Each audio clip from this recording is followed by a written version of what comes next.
अखिलेश तिवारी जी मुंबई से। राधे राधे महाराज। राधे राधे महाराज जी, आपके चरणों में कोटि कोटि प्रणाम। महाराज जी, मैं जानना चाहता हूँ कि पैसे का जीवन में क्या और कितना मूल्य है। वैसे पहले अगर शास्त्रीय भाषा समझ लो, 4 पुरुषार्थ हैं। पहला है धर्म, फिर है अर्थ, फिर है काम, फिर है मोक्ष। धर्म से कमाए हुए धन का महत्व है कामनाओं की पूर्ति के लिए, लेकिन पहले धर्म है। धर्म से अर्थ कमाए और धर्म पूर्वक चलने वाली कामनाओं की पूर्ति में लगाए तो अर्थ का बहुत बड़ा महत्व है। और अर्थ अपने परिवार का पोषण, अपने शरीर का पोषण, ये दूसरे। और सबसे पहले अर्थ का सो धन धन्य प्रथम गति जाकी। कहीं उसको कोई दूसरा बीमार है, कोई दूसरा ऐसा जिसकी कोई सेवा करने वाला नहीं, अगर उसमें अर्थ लग जाए तो प्रथम लग गया, वो धन्य हो गया। परहित में जो लगा हुआ धन है, हाँ, उससे बड़ा कोई धर्म नहीं होता। परहित से इस धर्म नहीं भाई। तो जो दूसरों की सेवा में धन लगाया जाता है वो नंबर 1 का, और फिर जो अपने परिवार की सेवा में, वो पद्धति दूसरे नंबर पे आ जाती है। पर वो धर्म पूर्वक कमाया हुआ धन, धर्म पूर्वक। अगर अधर्म शब्द है तो फिर वो धन नाशकारी होगा, क्योंकि अधार्मिक पुरुष की कामनाएं अधार्मिक ही होती हैं और उनमें खर्चा किया हुआ धन दुर्गति को प्रदान करने वाला होता है। पहले धर्म, फिर है अर्थ, फिर है कामना की पूर्ति, काम, और फिर है मोक्ष। अगर धर्म से धन कमाया जाए और धर्म पूर्वक कामनाओं की पूर्ति की जाए तो मोक्ष मार्ग में पहुंच जाएगा, वो भगवत प्राप्ति के मार्ग में पहुंच जाएगा। और अगर धर्म को हटा दिया जाए, केवल अर्थ की प्राप्ति, तो फिर वो भूत पिशाच की तरह दिमाग जो है गंदा सोचता है। गंदी कामनाओं की पूर्ति में धन जाएगा तो फिर मोक्ष हट गया, क्योंकि धर्म हट गया तो मोक्ष हट गया। अब रह गया अर्थ और काम। अर्थ और काम, वो पागल पिशाच की तरह कुछ भी कर सकता है, वो कुछ भी खा सकता है, कुछ भी सोच सकता है। ऐसा आदमी नरक को प्राप्त होता है। धन का महत्व है, लेकिन धर्मयुक्त धन। धन का महत्व है कामनाओं की पूर्ति के लिए, लेकिन धर्मयुक्त कामनाएं हो तो वो भगवत प्राप्ति के मार्ग में चलता है। नहीं तो धन बड़ा दुर्गति कराने वाला है। जब जिसके पास धन बढ़ जाता है उसके अंदर दोष आने लगते हैं। अहंकार सबसे पहला दोष आ जाता है, और जहां अहंकार आया तो उसके भाई बंधु सब आ जाते हैं। काम, लोभ, क्रोध, मदिरा पीना, जुआ खेलना, बेविचार करना, पैसे के बल से नाना प्रकार के उपद्रव होना, ये सब होना शुरू हो जाता है। और अगर धार्मिक पुरुष धर्म के द्वारा कमाया है तो उसके सही विचार होंगे। वो भगवान के मंदिर में सेवा में लगाएगा, संत सेवा में लगाएगा, गौ सेवा में लगाएगा, माता पिता की सेवा में लगाएगा, समाज सेवा में। वो एक पैसा व्यर्थ नहीं खर्चा कर सकता। तो धन का कहाँ प्रयोग हो रहा है? अब देखो, धन का प्रयोग नाच गाने में, मनोरंजन में, कैसे कैसे जगह खर्चा किया देखो। तो धन का सदुपयोग होना तब तो ठीक है। धन का दुरुपयोग होना नाम के लिए, कह दे भाई नाम के लिए ना, भगवान के लिए, जो भगवान के लिए दिया जाता है सो धन धन्य प्रथम गति जाती। परोपकार के लिए दिया जाता है। अर्थ की सार्थकता है, हाँ, संत महात्माओं की सेवा, गौ सेवा, गरीब जनों की सेवा, बीमार जनों की सेवा, माता पिता की सेवा, परिवार की कामनाओं की पूर्ति करते हुए उनको सुखी रखना। धर्म पूर्वक धन कमाया जाए और धर्म में ही खर्चा किया जाए, वो धन आदरणीय है। हाँ, और वो धन जो मदिरापान, बेविचार, इस तरह के गंदे आचरणों में लगाना हमें लगता है कि ठीक नहीं है। देखो, भगवान का अगर आश्रय नहीं है और धन है तो गलत मार्ग में ही ले जाएगा, ये पक्की बात है। और भगवान का आश्रय है तो संत समागम होगा तो विवेकवान होगा, तो 1 रुपया व्यर्थ ले खर्चा करेगा। वो यही सोचेगा कि 1 रुपया भी ऐसी जगह खर्चा करूं जो धर्म युक्त हो, अधर्म की जगह ना खर्चा करूं। तो समझ पा रहे हो, धन का बहुत बड़ा महत्व तब है जब धर्म युक्त हो। महाराज जी, श्री जी की कृपा से अगर कभी दान करने का मौका मिलता है तो बहुत दुविधा में आ जाता हूँ, कितना दूं, क्या दूं, कैसे दूं। और अगर इतने में अगर कोई चला जाता है तो फिर मन बहुत जलता है। और अगर मैंने बिना सोचे समझे दे भी दे दिया तो फिर मन बोलता है बड़ा तू हीरो बन रहा है, मतलब। या वैसे देखो, ऐसा विचार वो अज्ञान के कारण ही है। देने के बाद तो फिर चिंतन नहीं करना चाहिए, और इसके बाद देने के पहले अगर आपको पात्रता देखनी तो आप देख सकते हो कि जिसको मैं पैसा दे रहा हूं ये व्यक्ति शराब तो नहीं पिएगा जाके, ये व्यक्ति गलत तो नहीं करेगा। तो इसीलिए हम कहते हैं धन देने में तो विचार करो, भोजन देने में किसी के विचार की जरूरत नहीं। अगर कोई भूखा है, कोई प्यासा है, हम पानी पिला देते हैं, भोजन दे देते हैं, वो उसमें कोई पाप की संभावना नहीं। मान लो हम कोई भूखा कह रहा खवा दीजिए, हम 4 पैसे की रोटी दाल दे के खवा देते हैं। रुपया देने में थोड़ा बुद्धि रखने की जरूरत है। भरत जी, जैसा आपने बताया कि किसी को पता ना चले, वैसा ही करता हूँ, लेकिन खुद को पता रहता है, इसलिए ना मन ऐसा बोलता है कि मतलब तू बड़ा बनने की कोशिश। नहीं, उस समय आप सोचिए कि भगवान के तो दिया, कैसे दिया जाता है जानते हो? तो दियम वस्तु गोविंदम तुभ्यमेव समर्पये। हे भगवान, आपके द्वारा दिया हुआ वस्तु हम आपको ही समर्पित करते हैं। तो देने वाले तो भगवान हुए, हम केवल निमित्त मात्र बने, तो उसमें बुद्धि ठीक रहेगी। देनहार कोई और है, देते रहते दिन रैन, लोग भरम मोपे करें, तासु नीचे नयन। देने वाला तो भगवान है, और उसी की वस्तु आप उसी को दे रहे हो, वही भगवान सामने लेने वाले के रूप में। तो कभी अहंकार नहीं आएगा, कभी आपका मन असंतुष्ट नहीं होगा। और जिसे दे दिया फिर उसका चिंतन नहीं करना चाहिए कि यार इतना क्यों दिया, मुझे कम देना चाहिए, या ऐसा कुछ नहीं चिंतन करना। दे दिया, देत लेत मन संक न धरे, बल अनुमान सदा हित करे। ठीक है। जो साधक तपस्वी बाल्यकाल से संत हो जाते हैं प्रारब्ध अनुकूल या व्यवस्था अनुकूल, तो महाराज श्री उनके शरीर में रुग्णता क्यों आ जाती है? ऐसा क्या? नहीं, ऐसा नहीं कि सबको आ जाता है, ऐसा तो नहीं। को नहीं, लेकिन प्रारब्ध भोग है। अब जैसे हमारे माँ के गर्भ से ही रचना हुई थी, पॉलिसिस्ट किडनी, वो वंशानुगत है। या मध्य में किसी को कोई बड़ा भयानक रोग हो जाता है। बड़े बड़े महापुरुषों को कई तरह की पीड़ाएं देखी गई हैं। तो पहली बात तो ये होता है कि शरीर की रचना पहले हुई है और साधना अब हो रही है। ये नई खेती है। पुरानी खेती तो प्रारब्ध भोग अवश्य में भोक्तव्यम कृतम कर्म शुभाशुभम। और दूसरी बात है कि अब अंतिम जन्म होता है, तो छोटा छोटा भुगा करके भगवान उसे साफ कर देते हैं। बड़े बड़े महापुरुषों के शरीर में बड़ी व्याधियां देखी जाती हैं, अंतिम जन्म है। अब ये माता के गर्भ में आने वाला शरीर नहीं है, इसलिए अब इसको बार बार भोग करके कभी ये रोग कभी वो रोग, कितने कष्ट। और दूसरा ये होता है कि कुछ महापुरुष जन शरणागतों के अपराधों को अपने में लेकर उनको निर्विघ्न साधना में बढ़ने के लिए चांस देते हैं कि आप परमार्थ पे चलो। देह भाव रहित जो हो चुके हैं उनको देह पीड़ा व्याप्ति नहीं, इसलिए बड़े से बड़े रोगों को अपने शरीर में ले लेते हैं। कुछ अपने प्रारब्धों को भोगते हैं और कुछ भगवान अंतिम जन्म होता है इसलिए पूरा निपटारा करवा देते हैं। 3 बातें हमने पाई कि दूसरों के द्वारा जो साधक जन हैं उनके पूर्व के जो अपराध उनको दंड देने आ रहे हैं उनको अपने में ले लिया सीधे और जानने भी नहीं दिया, और अपने प्रारब्धों को भोग लिया।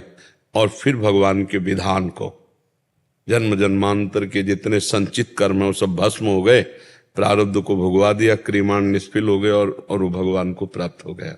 इसलिए ये लीला होती। सबके साथ ऐसा नहीं होता है। कई ऐसे महापुरुष जिनको कोई रोग विशेष नहीं है, बाल्यावस्था से भजन कर रहे हैं, बड़ा प्रकाश है, मतलब शरीर स्वस्थ है, ऐसा है। इसका कोई लेना देना नहीं है शरीर स्वस्थ अस्वस्थ का। अच्छा, जब जाना है तभी जाना है, और हमारा चित्त जहां लगना चाहिए तो आज से थोड़ी है, वो तो अभ्यास योग युक्ते न चेतसा नान्यगामिना हो। तो अब चाहे शरीर सड़ जाए तो क्या फर्क पड़ता है। और ऐसा नहीं कि हमारे चिंतन का प्रभाव इस शरीर पर भी पड़ेगा। अगर हम पॉजिटिव चिंतन कर रहे हैं तो शरीर भी प्रसन्न मुद्रा में रहेगा, स्वस्थ जैसा रहेगा। अगर निगेटिव चिंतन हो तो स्वस्थ शरीर भी वो बीमार जैसा रहेगा, है नहीं। तो वैसे हमें लगता है कि अंतिम जन्म होने के कारण विशेषतया बड़े बड़े महापुरुषों को कष्ट भोगने पड़े, क्योंकि उनका अंतिम जन्म होता है। बहुत से ऐसे जनरल साधारण संसारी आदमी होते हैं, कोई खास उनको परेशानियां नहीं होती, वो बड़े बड़े पाप करते हैं, व्यभिचार करते हैं, नाना प्रकार के दुर्व्यसन करते हैं, मांस मदिरा व्यभिचार, वो कोई खास परेशानी नहीं होती, शरीर छूट जाता है। क्यों? उनका चक्र चलना है, पुनरपि जननम पुनरपि मरणम पुनरपि जननी जठरे शयनम, और उनका आखिरी जन्म होता है। इसलिए बहुत बड़ी बड़ी कष्ट की वृत्तियां देखी गई, शरीर में कीड़ा पड़ जाना बहुत देखा हमने संतों में, और बड़े भजनानंदी। तो अंतिम समय है वो उनका, वो अभी संसार चक्र में नहीं आना। कौन कौन से कर्म हुए भोगने पड़े। देखो भीष्म जी को 6 महीना बाणों की सैया पे, तो भगवान से कह रहे मैं कई जन्म देख रहा हूं ऐसा कोई पाप नहीं। तो बोले और 100 के आगे बढ़ो। तब देखो तो एक सांप को ऐसे धनुष के नोक से उठा के कांटे वाले पेड़ में डाल दिया था, तो वही 6 महीने के बाणों की सैया पर सहन का, तो बड़ा बड़ा हिसाब है भगवान का, इसीलिए भोगना पड़ता है। क्योंकि दास के जीवन में भी महाराज जी बहुमूत्र की शिकायत सेंसेशन हमेशा बना रहता है। अब इलाज बहुत कराए लेकिन उसका कोई रिजल्ट नहीं आता है तो तकलीफ होती यही रिजल्ट है। शरणागत, हे निकल चलो, शरीर से अपने आप को निकाल लो। अगर शरीर में इसको अपने आप को फंसाए रखे तो घाटे ही घाटा है, आप समझो। बड़ी कृपा है जो और चिंतन करने का अवसर नहीं दे रहे। रोग होने का, असाध्य रोग होने का मतलब समझते हो, बहुत बढ़िया गार्ड होना जो हर समय हमें अलर्ट रखता है। कभी भी हर समय एक गार्ड हमारे पास है, ए सावधान, मरना है तुम्हें, राधा राधा राधा राधा राधा राधा। तो यही तो हमें चाहिए था।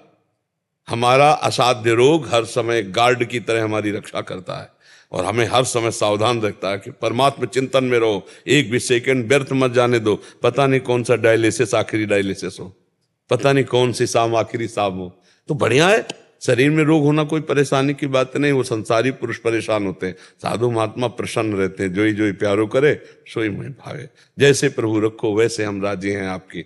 हाँ, रोग रूप से आए हैं, औषधि रूपी पूजा कर दी, नहीं हो रही औषधि, नहीं मिल रही तो हम सह रहे हैं, राधा राधा राधा। तो हमको ऐसे रहना है, प्रभु के सहारे रहना है और परेशान नहीं होना कि हमारे शरीर में कोई, जाना है शरीर को। और ये हमारे लिए बहुत अच्छा है, हमारा प्रारब्ध क्षय हो रहा है। और खूब नाम जप करो। नाम जप करते हो? पर नाम जप में लगे रहना, नाम जप न छूटने पावे, बस मस्त रहोगे। हम सही कहते हैं, हमारे अंदर ऐसा उत्साह रहता है हर समय कि हम, मतलब आपको कैसे बताएं, हर समय उत्साह रहता है। भजन में चित्त जुड़ा है तो हम कह रहे हैं हर समय एकदम मस्ती रहती है, हर समय मस्ती रहती है। इसलिए भजन परायण और सबसे कहते हैं खूब नाम जप करो, इशलोक और परलोक में समस्त मंगल आपको घेर लेंगे। खूब नाम जप करना चाहिए, भगवान के आश्रित रहना चाहिए। संदीप गिरी जी। राधे राधे महाराज। राधे राधे महाराज जी। मैं पेशे से एक पशु चिकित्सक हूँ और जब हम जैसे गाय या भैंस का इलाज करते हैं तो कभी कभी उनकी मृत्यु हो जाती है, तो हमारी बहुत निंदा की जाती है और मुझे बहुत कष्ट होता है, लगता है सब कुछ छोड़ दूं, मेरा मन नहीं लगता। महाराज नहीं, आप क्या सम्यक ज्ञान नहीं रखते पशु चिकित्सा का? रखते हैं तो आप, फिर तो मनुष्य की भी मृत्यु हो जाती है। मृत्यु तो होना है।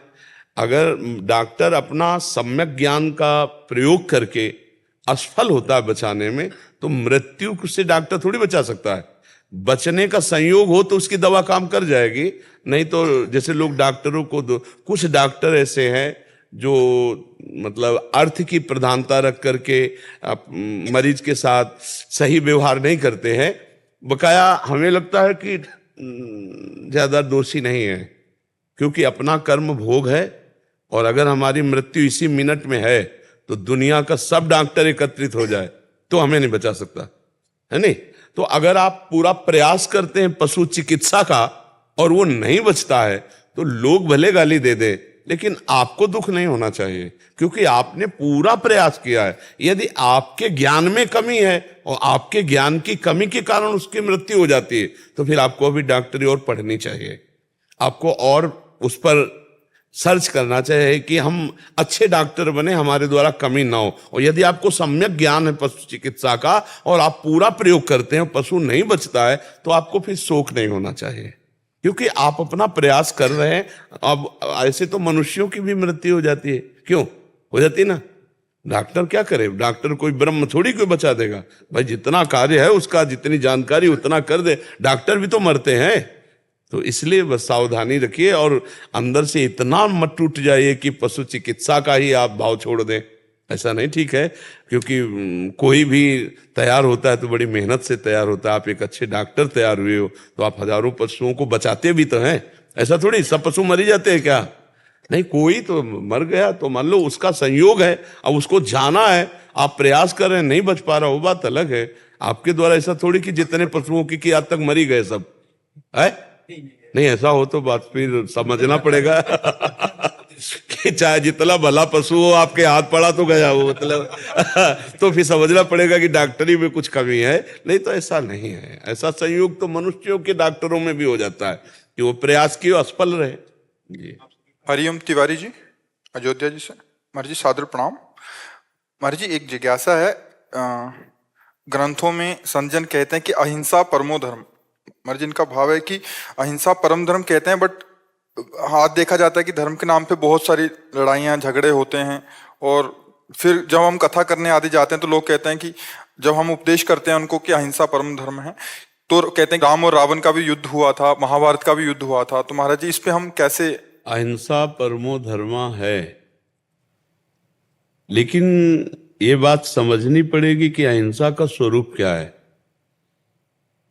अहिंसा का स्वरूप केवल इतना ही नहीं समझा जाता कि हम मन वचन कर्म से किसी को दंड ना दें, इतने तो अर्थ केवल लगाया जाता है। नहीं, अहिंसा वो भी है जो हमारे धर्म की हानि हो रही हो और उसको दंड दे रहे हैं, वो भी अहिंसा है।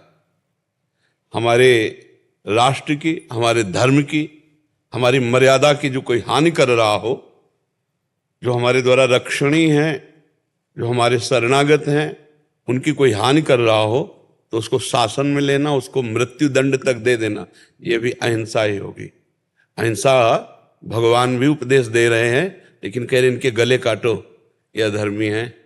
अहिंसा का उपदेश भगवान ने नहीं किया क्या गीता में? जगह जगह भगवान ने किया है। अहिंसा को हम लोग केवल इतना ही समझ रहे हैं क्या?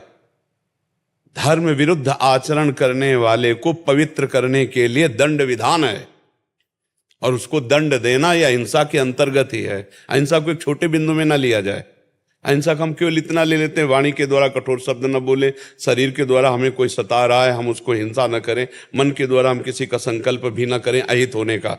ये उसका अहित नहीं हो रहा है, ये उसका हित हो रहा है। वो पापात्मा जीव जिएगा तो खुद पाप करेगा और लाखों को दुखी करेगा। इसलिए उसका इस समय दंड विधान के द्वारा पावन करना और उसको हिंसात्मक वृत्ति जो उसकी है उसको रोकना, ये सबसे बड़ी हिंसा होगी।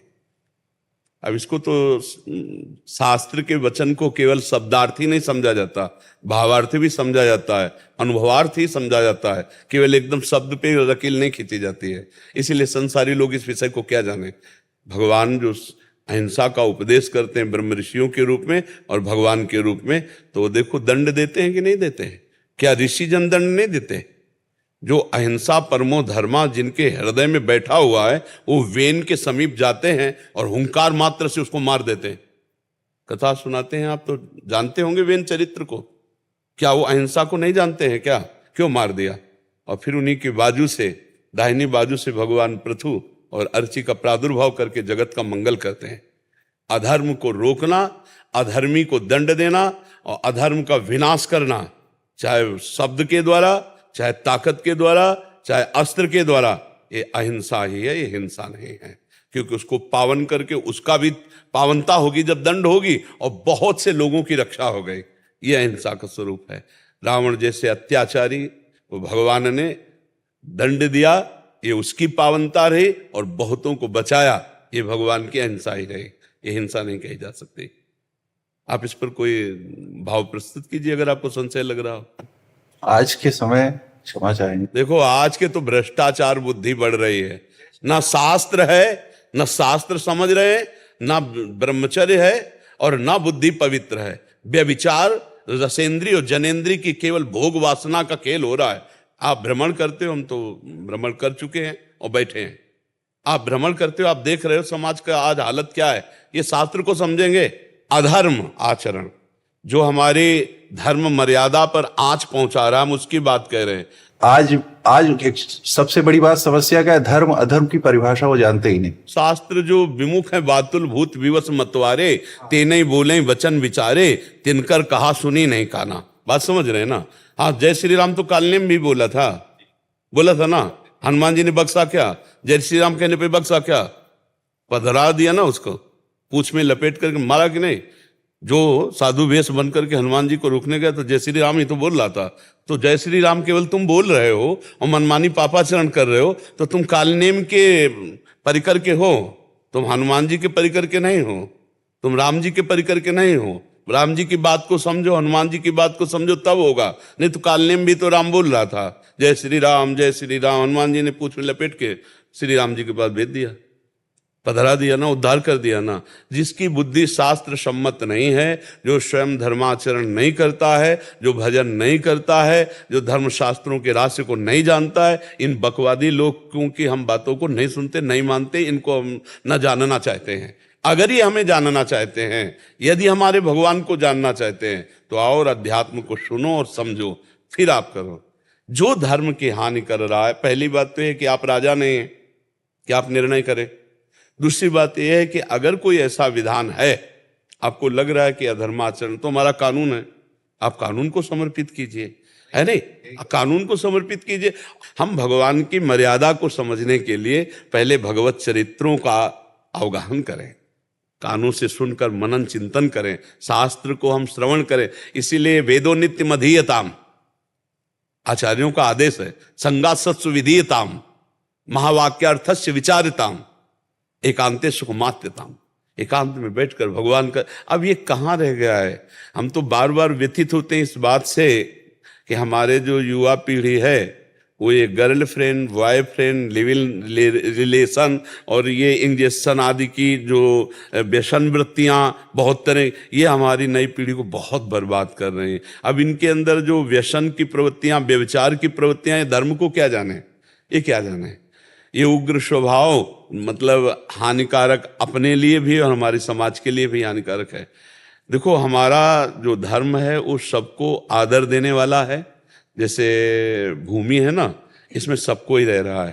क्योंकि जाने बिनु न होए प्रतीति, बिनु प्रतीत होए नहीं प्रीति। तो आज के समय में जानना ही नहीं कोई चाह रहा है। आपके माध्यम से वैसे बहुत जान रहे हैं, बहुत जान रहे हैं, हमें लग रहा है लाखों लोग सुलझ रहे हैं।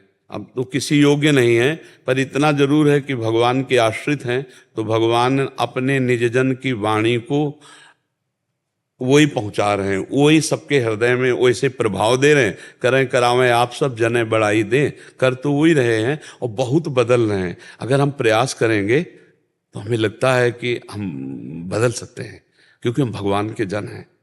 अगर हम सच्चाई से चलेंगे तो हम बदल सकते हैं। अगर हम एक एक बदलना शुरू करें अपने लोग ना, तो हम बहुतों को बदल देंगे। महाराज, सबसे ज़्यादा हमें जैसा कुछ पकड़ में आ रहा है आपके कथनानुसार, हम उपदेशकों की कमी हो रही है।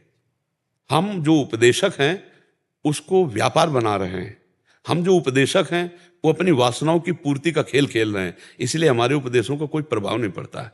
अगर हम उपदेशक जगत मंगल के लिए बने, अगर हम दूसरों को स्वयं चख के बोल करके दें, जो हम शास्त्र पढ़े हैं वो हमारे जीवन का अनुभव हो, भले हमारे अंदर विद्वता नहीं, लेकिन हम जो खाया है वही बोल रहे हैं, तो निश्चित प्रभाव पड़ेगा। पूरा हलवा का वर्णन कर दिया, कभी बैठकर तसल्ली से बना के पाया?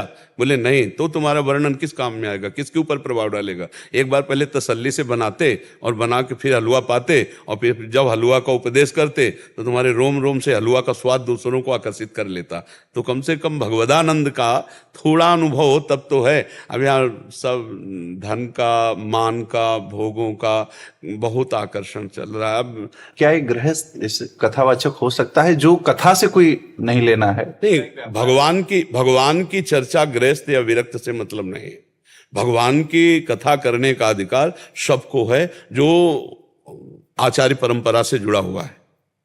आचार्य परंपरा, गुरु परंपरा से जुड़ा हुआ है, वैदिक सिद्धांतों के अंतर्गत है, वो चाहे गृहस्थ हो या विरक्त हो, उसका अधिकार है। ये हम कहीं नहीं आज तक पढ़ा कि वो विरक्त वक्ता ही होना चाहिए। श्री सुखदेव जी जैसे केवल वक्ता, वो तो अद्वितीय है, ऐसा नहीं है। कोई भी भगवान की कथा कर सकता है। वो कौन? जो वैदिक सिद्धांत से जुड़ा हुआ, आचार्य परंपरा से, उसमें हम कोई शब्द रख रहे हैं, कोई शब्द जनरल में नहीं रख रहे हैं।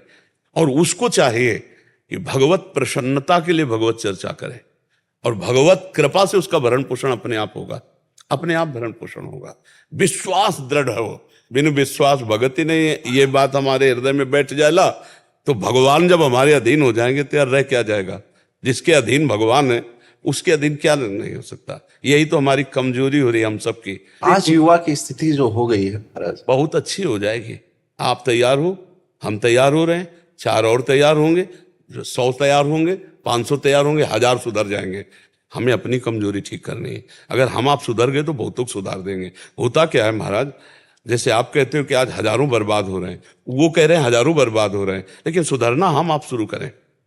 हम आप शुरू करें सुधरना तो हम पूरे विश्व को सुधार सकते हैं।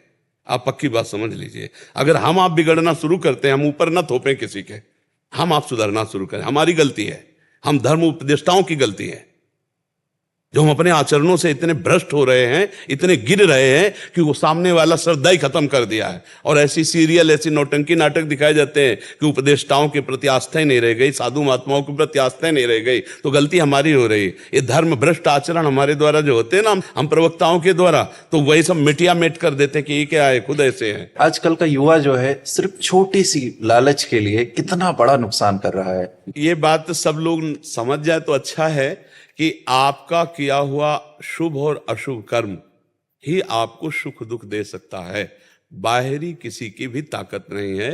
आपका अगर कर्म भ्रष्ट है तो आपको दुख भोगना पड़ेगा। और आप किसी को कुछ मत करो, भगवान का नाम जप करो, धर्म पूर्वक आचरण करो, किसी का अहित ना करो, आपका आशीर्वाद ही आशीर्वाद की भीड़ आपके ऊपर लग जाएगी। मेरे रघुनाथ जी से लोग क्यों नहीं सीखना चाहते? भगवान से विमुख कर रहे हैं।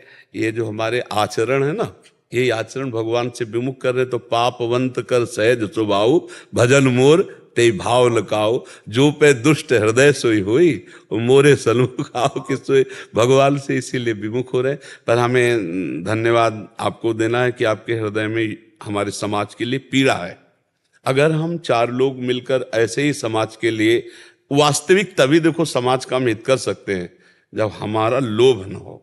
अगर लोभ होगा तो फिर वो ड्रामा हो जाएगा, वो समाज हित नहीं होगा। बस इतना समझ लो। वो असफल हो रहे हैं, वो अपने जीवन में भी सफल नहीं हो पा रहे हैं क्योंकि वो गलत दिशाहीन हो। लेकिन हम देख रहे हैं बहुत नौजवान बदल रहे, क्योंकि ऐसे ऐसे आते कहते 40 वर्ष से मैं शराब पीता था, कभी जिंदगी में छोड़ सकता हूं, ऐसी मेरी भावना ही नहीं थी, पर मैंने जब से सुना तो छोड़। बहुत बदलाव हो रहा है। तो अगर हम 10-5 लोग ऐसे प्रयास करें तो हमें लगता है कोने कोने में हम ज्ञान दीपक जगा सकते हैं। आप सिर्फ यही मैसेज मैं तो चाहूंगा आज कि आज जो युवाओं की जो दिशाहीनता हो गई है, जो युवा दिशाहीन हो गया है, आज जो रामचरितमानस और गीता जी का आश्रय नहीं ले रहा है, कम से कम एक पन्ना तो रामचरितमानस का यदि अर्थ सहित एक दिन पढ़ेगा तो मुझे लगता है कि जिस दिन यत पूर्वम तक पहुंचेगा उसके जीवन में क्रांति आ जाएगी। तो हम चाहते हैं जैसे आप लोग नौजवान हैं, आप लोग शास्त्र ज्ञान रखते हैं, तो आप लोग जा करके निष्कामता, आप ये समझो निष्कामता ही घसीट सकती है। आज जो इतनी चरित्र भ्रष्टता है, मोबाइल में देख लो, मन में चिंतन करो और शरीर में आप क्रिया में उतार लो। कोई बहुत सहजता है ये, और मर गए फिर किसी काम में। जिसका ब्रह्मचर्य नष्ट हो गया, जो अजितेंद्रिय है, वो भगवत उपदेशक सफल नहीं हो सकता। वो भगवत उपदेशक सफल नहीं हो सकता। अजितेंद्रीय भगवत उपदेशक सफल नहीं हो सकता, क्योंकि वो विषयों की विलासिता में तो क्या भगवदानंद का अनुभव करेगा। जिन जिन महापुरुषों के द्वारा अगर प्रकाश हुआ है, तो उन्होंने अपने आप को तपाया है, जलाया है, अपनी इंद्रियों को, अपने मन को प्रभु के आनंद में छकाया है, फिर जगत का मंगल हुआ है। क्या सनातन की परिभाषा कोई आज तक जान पाया है? सनातन तो अनंत है, इसको कैसे जान पाओगे? क्या पृथ्वी को आप नाप सकते हैं? क्या आकाश को आप नाप सकते हैं? क्या आप जल को नाप सकते हैं? क्या आप वायु को रोक सकते हैं, वायु को जान सकते हैं? ऐसे सनातन को जान सकते हैं क्या?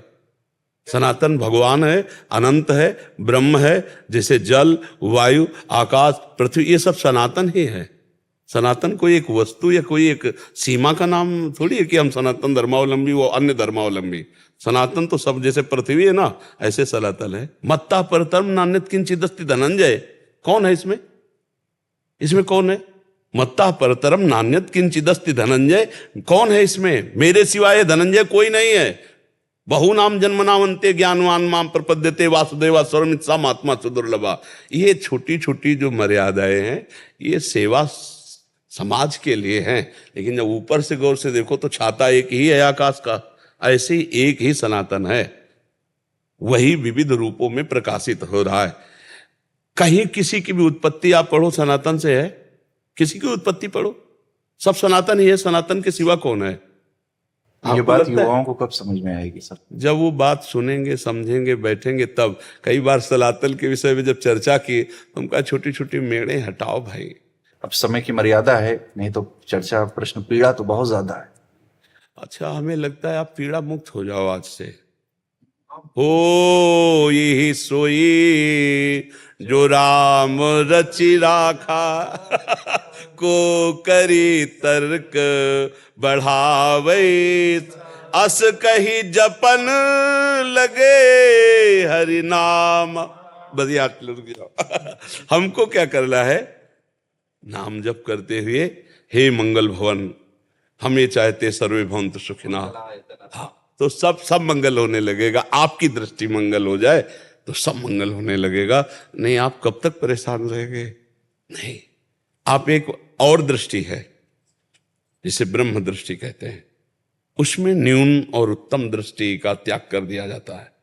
उसमें परमानंद रहता। ब्रह्मभूता प्रसन्नात्मा न सोचति न कांक्षति। यहां दूसरा कोई है ही नहीं। प्रभु, अब आखिरी बात, कोई नहीं है। अभी और दृष्टि को संभालो, आप अपनी दृष्टि को और दृष्टि को संभालो।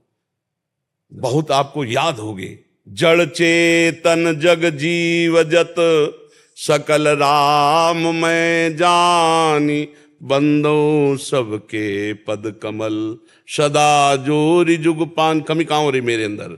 उमाज राम चरण रत विगत काम मद को निज प्रभु में देखें जगत कैसन करें।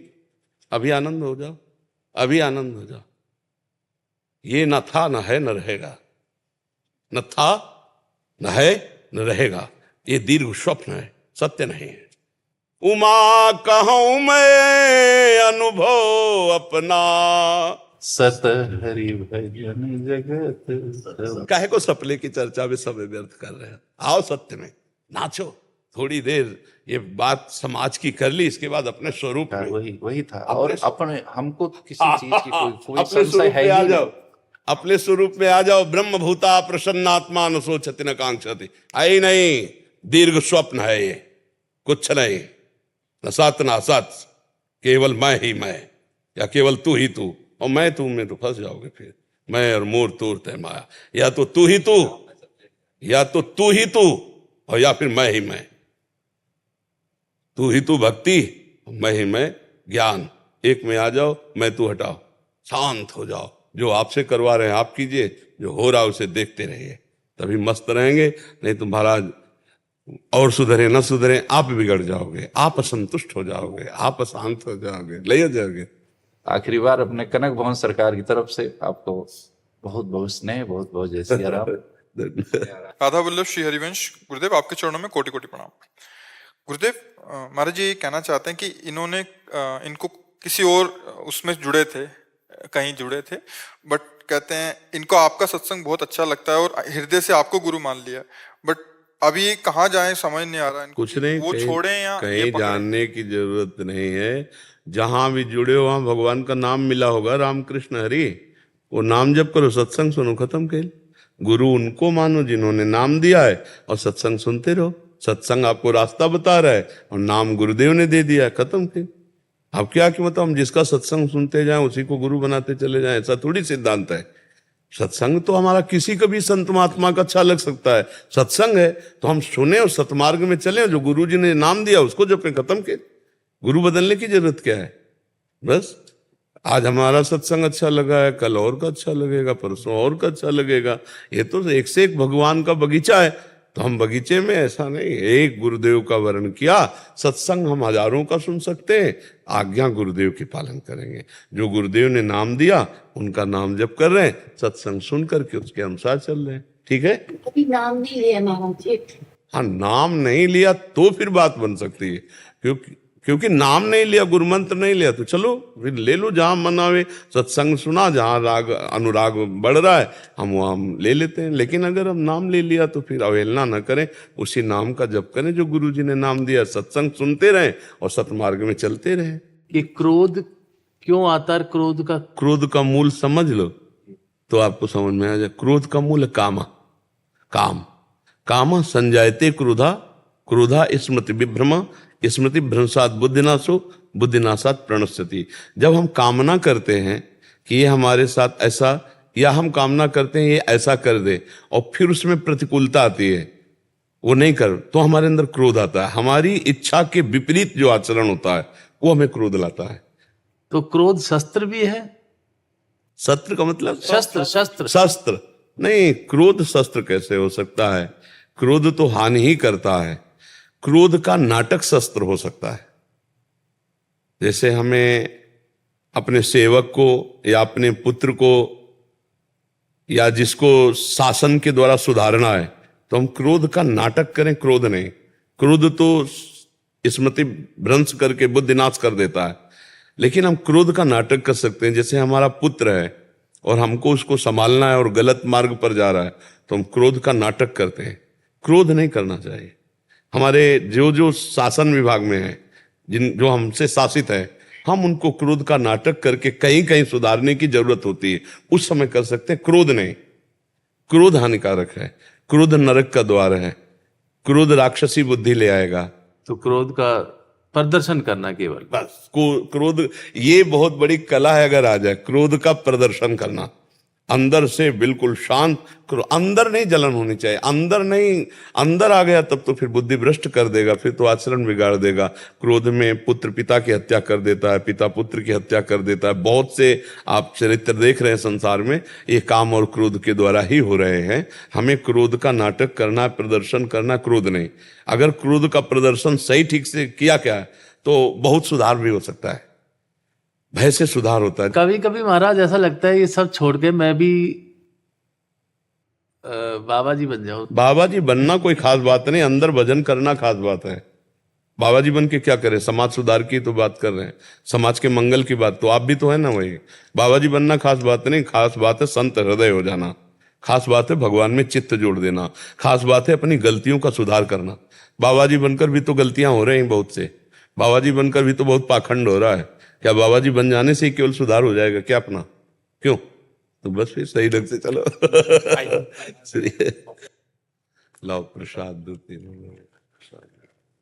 बस अपने कर्तव्य में स्थित रहिए, प्रलोभन और भय का स्पर्श न होने पावे, तो आजीवन निष्कलंक अपने कर्तव्य का पालन करने वाला भगवान की पूजा ही करता है। ये जो सृष्टि की सेवा, समाज की सेवा है, इसमें भगवान ही विद्यमान है। भगवान के द्वारा ही निर्धारित सब सेवाएं हैं। तो अपने कर्तव्य का धर्म पूर्वक पालन करना, प्रलोभन या भय, यही दो हमसे गलती कराते हैं। या कहीं हम किसी के दबाव में आकर या किसी प्रलोभन में आकर नहीं। ड्यूटी ड्यूटी, लेकिन भय और प्रलोभन में जिस समय हम ड्यूटी में धर्म विरुद्ध आचरण न होने देंगे और न करेंगे, इसी से भगवत आराधना परिपक्व हो जाती है। और जहां यहाँ चूक हो जाती है, कभी खुलती है तो बहुत बेइज्जती होती है, नहीं होती। तो उस दिन की याद रखनी चाहिए कि हमारी अगर कहीं कोई त्रुटि हुई तो हमारे रिश्तेदार, हमारे सगे संबंधी, हमारे प्रियजनों को जो धक्का लगेगा हमारी गलती से, वो हम बर्दाश्त नहीं कर पाएंगे। इसलिए आजीवन भय और प्रलोभन रहित अपने कर्तव्य का पालन, भले नमक रोटी खाने को मिले, और धैर्य पूर्वक सर ऊंचा करके जीते हुए, यही हमारे जीवन का लक्ष्य होना चाहिए। हिमाचल से आए थे, कीर्तन मंडली के 2 मिनट राधा नाम 2 मिनट सुना दें। राधा राधा जय श्री राधा, राधा राधा जय श्री राधा, राधा श्री राधा, श्री राधा राधा राधा, श्री राधा, श्री राधा राधा राधा, श्री राधा राधा राधा राधा राधा राधा राधा राधा राधा राधा राधा जय जय राधा श्री राधा, श्री राधा राधा जय जय राधा श्री राधा, श्री राधा राधा राधा राधा राधा राधा। सबको प्रसाद दीजिए। सब बहुत सुंदर।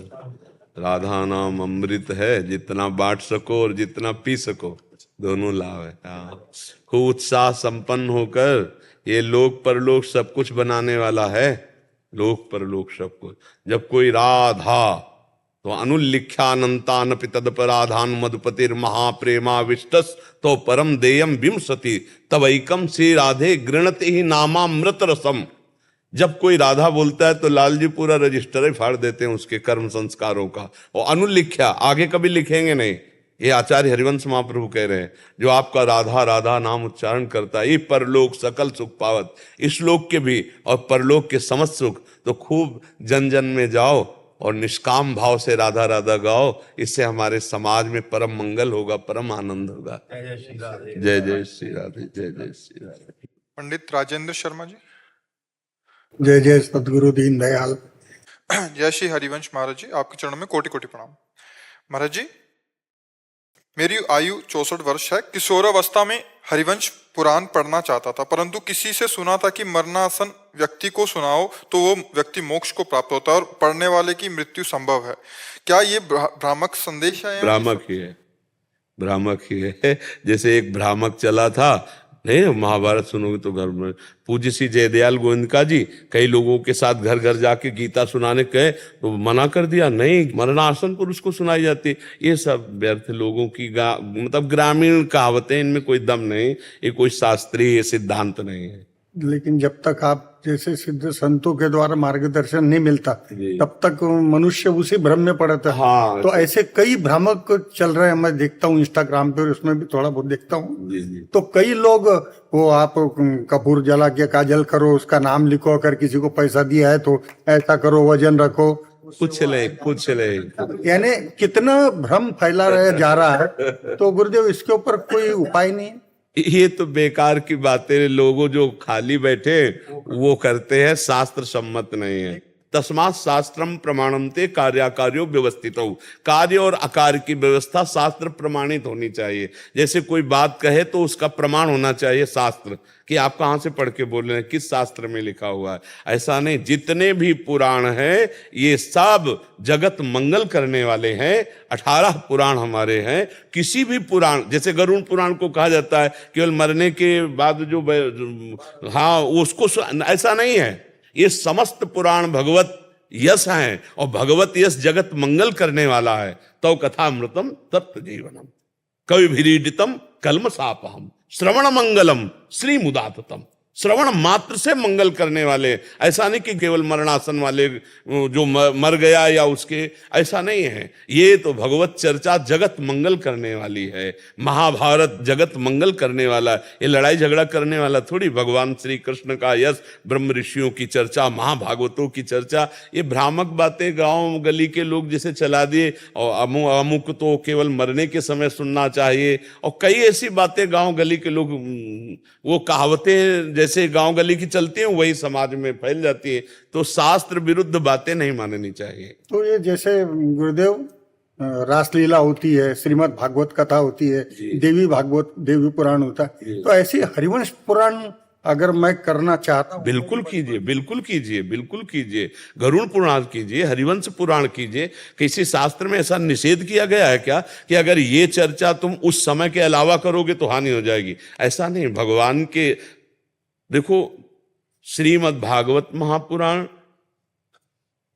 कौन सा ऐसा विषय नहीं जो हर पुराण में हो और श्रीमद् भागवत महापुराण में ना हो, क्योंकि आखिरी रचना है भगवान व्यास देव जी की। सब चर्चा जो भागवत में है वही हर पुराणों में है।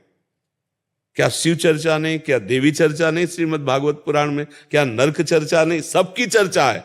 तो ऐसे ही आप किसी भी पुराण को खोलो, यही चर्चा में से कोई विस्तार होगा, कोई लघु होगा, कोई चैप्टर विस्तार को हो गया, कोई लघु हो गया। तो ऐसा नहीं है। खूब आप जोर शोर से हरिवंश पुराण करें। भगवान द्वारकाधीश के अवतार ये रामदेव पीर जो राजस्थान में समाधि है, रामसा पीर के नाम से, भगवान कृष्ण के अवतार ये द्वारकाधीश की, उनके 7 दिन की, 9 दिन 11 दिन की कथा करता हूँ। अब मैं आपकी कृपा चाहता हूँ कि मैं, मेरा किशोर अवस्था से जो स्वप्न चल रहा है कि मैं हरिवंश पुराण सब तरफ। बिल्कुल बिल्कुल, जरूर कहो, जरूर कहो, सुनाइए आप। हाँ सुनाइए। राधा राधा राधा राधा राधा राधा